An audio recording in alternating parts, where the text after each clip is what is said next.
धाराशिव जिल्ह्यातील 8 नगर परिषदेच्या निवडणुका होऊ घातल्यात. मात्र यामध्ये जर आपण पाहिलं तर महायुतीमध्ये बिघाडी झालेली आहे आणि यामध्ये भाजप आणि शिवसेनेची युती जी आहे ती तुटलेली आहे. खरं तर अर्ज माघारी घेण्याच्या दिवशी नेमकं काय घडलं आणि त्या दिवशी खऱ्या अर्थानं ही युती तुटली आहे. शिवसेनेची आता बैठक पार पडलेली आहे आणि त्यामध्ये त्यांनी स्वबळाचा नारा दिलाय.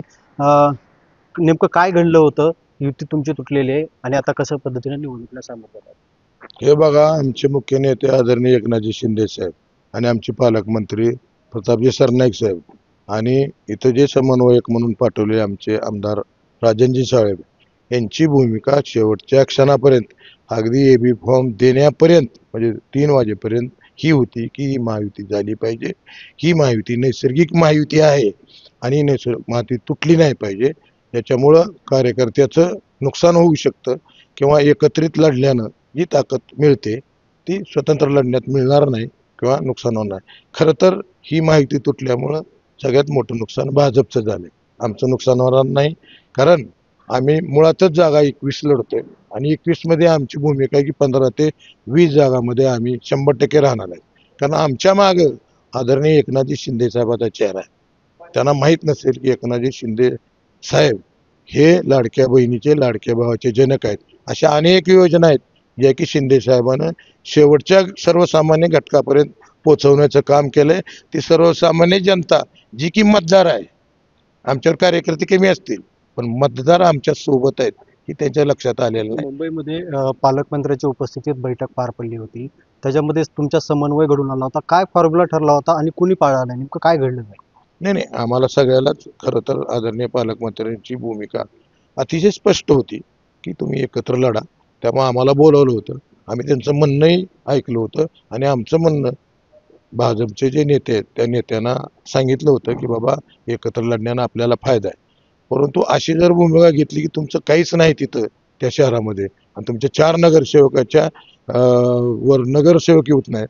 आता ह्या निवडणुकीमध्ये त्यांना आम्ही दाखवून देऊ की आमचे किती नगरसेवक तुमची मदत न घेता भाजपची मदत न घेता, कारण हे कोणं गरजेचं होतं ते त्यांनीच केलंय की आता अडचण नाही आम्हाला की शिवसेनेची काय ताकद आहे आणि भाजपची काय ताकद आहे ही स्वतंत्र लढल्याशिवाय कळणार नाही.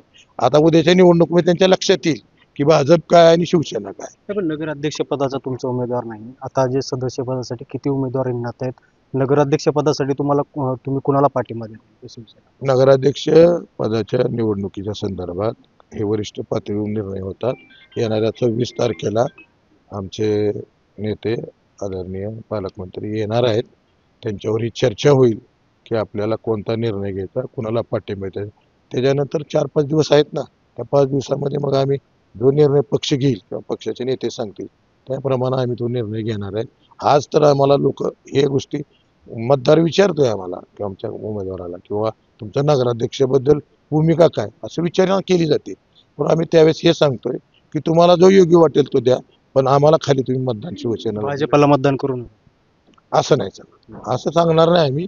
करा बी म्हणणार नाही आणि करू नकाही म्हणणार नाही, कारण तो निर्णय आमच्या पक्षश्रेष्ठीकडे झालेला नाही. तो पक्षश्रेष्ठीसमोर निर्णय झाल्यानंतर त्याबद्दल चर्चा चालू आहे. आमच्या अजित पवार गटाबरोबर चर्चा चालू आहे. रामदादावर चर्चा, आता ते रामदादा चर्चा करतील, पण त्यांचे फार मोठी हे आहे, ताकद आहे. त्यांना वाटतं की आम्हाला कोणाचीच गरज नाही. असं होत नसतं. अगदी 5 मतांना 10 मतांना सुद्धा नगरपालिकेमध्ये जागा, नगराध्यक्षाची जागा आपल्याला माहिती आहे मागच्या वेळेस साधारण 800 मताच्या फरकावर जागा आलेल्या. 800 मतं म्हणजे काय एवढी सोपी नाही. तेवढी तर मतं आमचे 100% इथे शहरात असतील. आता किती जागा लढवतोय? आम्ही 21 जागा लढतोय. कशी तयारी झाली? आता काय नेमकं आव्हान असणार आहे सगळं? आमच्या 21 जागाची खरं तर आमच्या 41 जागाची तयारी होती. आम्ही त्यांना सांगत होतो की इलेक्टिव्ह मेरिट तुम्ही बघताय, इलेक्टिव्ह मेरिट जर तुम्हाला बघायचं आहे तर आमच्या इलेक्टिव्ह मेरिट आमचाही सर्वे होता. मी त्यांनी आमचा सर्वे सुद्धा घेतला नाही. आमचा सर्वे झालेला आहे आणि आमचं इलेक्टिव्ह मेरिट ठरलेलं आहे आणि त्याच्याप्रमाणे आम्ही उमेदवार म्हणजे त्यांनीच इलेक्टिव्ह मेरिट ठरवणार आणि त्यांनीच सांगणार की बाबा हा उमेदवार आहे. म्हणजे आम्हाला त्यात त्यांनी नगण्य जागा दिल्या होत्या आणि त्या जागा आम्हाला मान्य नव्हत्या. मग आमच्या नेत्यांनी तो निर्णय घेतला स्वतंत्र लढा. एकदा कळू तर द्या कोणाची ताकद किती आहे. की आपण जर पाहिलं तर आता शिवसेना जी आहे ती धाराशिव नगर परिषदेमध्ये जी आहे ती 21 उमेदवार जे आहे ते निवडणूक लढवत आहे आणि स्वबळावर आम्ही या निवडणुका लढवू असा इशारा जो आहे तो शिवसेना नेत्यांनी दिलेला पाहायला मिळतो. बालाजी सुरवसे, साम टीव्ही, धाराशिव. देश विदेशातील प्रत्येक घडामोडींचे लाईव्ह अपडेट मिळवण्यासाठी आता साम टीव्हीच्या सर्व सोशल मीडिया प्लॅटफॉर्मला लाईक, फॉलो आणि सबस्क्राईब करा. तसंच सर्व नोटिफिकेशनसाठी बेल आयकॉन प्रेस करायला विसरू नका.